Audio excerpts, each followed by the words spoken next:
रात का वक्त था। आधी रात से ऊपर का समय। आसमान पर घने बादल छाए हुए थे और कभी-कभी बिजली चमक जाती थी तो वीराने बस स्टैंड की हालत और भी डरावनी लगने लगती थी। जगह पूरी तरह सुनसान। टिमटिमाती स्ट्रीट लाइटें, टूटी बेंचें, छत से लटकते पंखे जिन पर जाले जम चुके थे। और सबसे कोने में खड़ी थी एक पुरानी जर्जर बस, नंबर RJ 4411। वो बस सालों से यहीं खड़ी थी। लोग कहते थे कि इस बस का अतीत बहुत डरावना है। सालों पहले इसमें एक भीषण एक्सीडेंट हुआ था जिसमें दर्जनों लोगों की जान गई थी।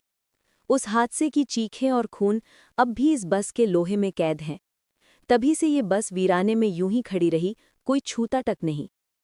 उसी रात अचानक शहर से भागते 5 बदमाश वहां पहुंचे। उनके हाथों में नोटों और गहनों से भरे बैग थे। वे शहर में बड़ी डकैती डालकर भागे थे और पुलिस उनके पीछे लगी हुई थी। थके हारे, पसीने से लथपथ, वे इधर उधर जगह तलाशने लगे। जल्दी करो, कहीं छिपना होगा, पुलिस पीछे ही होगी। रघु, जो इनका लीडर था, हांफते हुए बोला। बबलू, जो सबसे डरपोक था, बोला, भाई, यहाँ तो कुछ भी नहीं, पर उधर वो पुरानी बस खड़ी है, चलो उसी में घुस जाते हैं। सब बिना सोचे समझे RJ 4411 के दरवाजे से भीतर चले गए।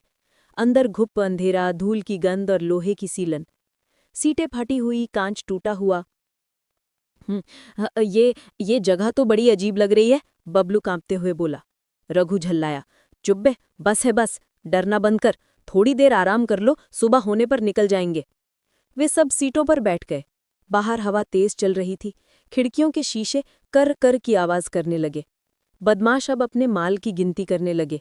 कितने नोट, कितने गहने, कहाँ बेचेंगे, कितना पैसा मिलेगा। लेकिन ये वे नहीं जानते थी कि RJ 4411 सब कुछ सुन रही थी।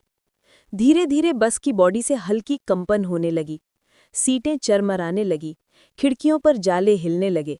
और तभी धड़ाम! बस का मुख्य दरवाजा अपने आप बंद हो गया। अरे, ये क्या हुआ? पप्पू घबराकर बोला। सब दरवाजे की ओर दौड़े।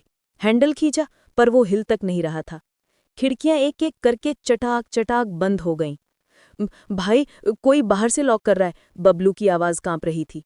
पर बाहर कोई नहीं था, सिर्फ वीरानी और हवा की सीटी। अचानक घर्र घर्र घर्र, बस का इंजन अपने आप स्टार्ट हो गया। ये ड्राइवर कौन है? रघु चिल्लाया। ड्राइवर सीट खाली थी, मगर RJ 4411 धीरे धीरे चल पड़ी। डकैत दरवाजा तोड़ने लगे, पर वो सीमेंट की तरह जाम हो चुका था। भाई, ये बस हमें ले जा रही है, बबलू फर्श पर गिरते हुए चिल्लाया। बस ने अचानक रफ्तार पकड़ ली। गुंडों को सीटों से उठाकर इधर उधर पटकना शुरू कर दिया। कोई सीट से टकराया, कोई खिड़की से। उनकी चीखें गूंज रही थीं। ये हमें मार डालेगी, पप्पू कराहते हुए बोला। चुप रहो और संभलो, रघु ने पकड़ बनाने की कोशिश की, पर अगला झटका उसे भी सीट से उछालकर फर्श पर दे मारा। बस अब वीराने रास्तों पर दौड़ रही थी। पुलिस स्टेशन यहां से पूरे 20 किलोमीटर दूर था। थोड़ी देर बाद बस ने जोर का ब्रेक लगाया। आगे सड़क पर बड़ा सा बैरिकेड लगा था, रास्ता पूरी तरह बंद था। अब टकरा जाएगी, हम मर जाएंगे, बदमाश चिल्लाने लगे। मगर RJ 4411 अचानक ब्रेक लगाकर रुक गई, फिर अपने आप साइड में मुड़कर दूसरी गली में घुस गई। हे भगवान, ये बस हमें खुद चला रही है, पप्पू की आंखों में डर साफ झलक रहा था। ये सब कोई जादू है, बबलू कांप रहा था। अब पुलिस स्टेशन तक 15 किलोमीटर बाकी थे। बस धड़धड़ाती हुई आगे बढ़ती रही। तभी सड़क पर एक बूढ़ी औरत धीरे धीरे चलती हुई सामने आई। वो लाठी टेकते हुए सड़क पार कर रही थी। RJ 4411 ने जोर का ब्रेक लगाया। डकैत धड़ाम से सीटों से गिर पड़े। अब तो जान ही निकल गई थी, बबलू चीख पड़ा। बस ने बूढ़ी औरत के पार करने तक इंतजार किया, फिर 2 बार पौं पौं करके आगे बढ़ गई।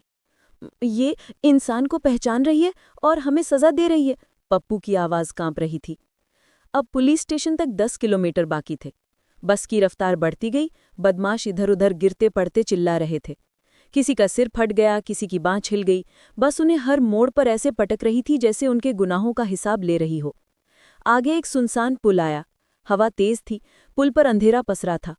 अब तो ये पुल से नीचे गिरा देगी, रघु घबराकर सीट से चिपक गया। मगर RJ 4411 सीधी संतुलित चाल से पुल पार कर गई। अब पुलिस स्टेशन तक 5 किलोमीटर रह गया। डकैत रोने लगे। हमें छोड़ दो, हमें माफ कर दो। मगर RJ 4411 की हेडलाइट्स और तेज हो गईं, जैसे उनकी हर चीख पर हंस रही हो। आखिरकार RJ 4411 पुलिस स्टेशन के गेट पर आकर रुक गई। जोर जोर से पाँ पाँ पाँ पाँ हॉर्न बजाने लगी। अंदर पुलिस वाले नींद से उठे। कौन है इतनी रात को हॉर्न बजा रहा? इंस्पेक्टर बड़बड़ाते हुए बाहर आया। उसने देखा एक पुरानी जर्जर बस खड़ी है। दरवाजा अपने आप घर्र की आवाज के साथ खुल गया। अंदर 5 डकैत खून से लथपथ बेहोश हालत में पड़े थे। अरे, ये तो वही वांटेड डकैत हैं जिनकी तलाश में हम महीनों से थे। पुलिस वाले हैरान रह गए। सुबह अखबार में खबर छपी, रहस्यमयी बस RJ 4411 ने पहुंचाए पुलिस तक मोस्ट वांटेड डकैत। लोग दंग रह गए। पुलिस ने CCTV फुटेज चेक किया तो उसमें साफ दिख रहा था कि RJ 4411 खुद चल रही थी, कोई ड्राइवर नहीं। जांच से पता चला कि ये वही बस थी जो सालों पहले बड़े एक्सीडेंट का शिकार हुई थी। नगर निगम ने RJ 4411 की मरम्मत करवाई और उसे सम्मानित किया। लोग उसे शहीद बस कहने लगे। आज भी RJ 4411 वीराने स्टैंड पर खड़ी है, दिन में खामोश, लेकिन रात को लोग कहते हैं उसकी खिड़कियों से हल्की रोशनी और परछाइयां दिखती हैं, मानो वो अब भी पहरा दे रही हो, किसी अपराधी को बचकर जाने नहीं देगी।